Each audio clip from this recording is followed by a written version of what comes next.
किए केते देला आउ किए केते मारी खाइला।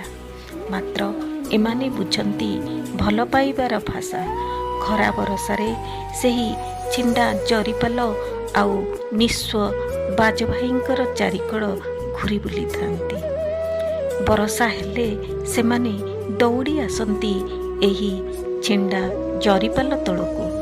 एमाने बुझी पारंती नाही एहा कण खरा बरसारू रक्षा करि परिबो।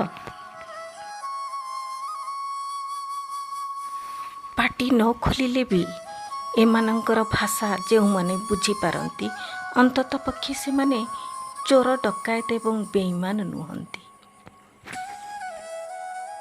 बहुल दुनिया भितरु बाहरी जदि गौमातांकर सेवा करा जाऊ न थांता तेबे आजी सेमानंकर भाग्य गोरुहाट एवं कंसेई खानार कबर तले लुचि जाई सारंताणी। भी यही संसार देवता ऋषि महानुभव मानक द्वारा महामानव द्वारा परिचालित हेउजी, जो माने बिना स्वार्थरे सृष्टिर कल्याण करिथांती। से भली श्रीक्षेत्र गौसेवा धाम को पोष्य करी नेइछंती देवोपम ऋषि प्रतिम प्रकृति प्रेमी माने। गौमाता माने शांति रे निश्वास मारिबाकू जाउछंती। ए वर्ष बन्या बात्या शीत काकर खरा आउ कष्ट दबनी। सेही मानको किभली भावे कृतज्ञता ज्ञापन करिबो आम पाखरे भाषा नाही। आम परी निस्व दिनहीन को आपण माने बहुत कृपा करिसंती। सेतिपई अनेक अनेक कृतज्ञता सहित आपण मानकर अशेष कल्याण हो।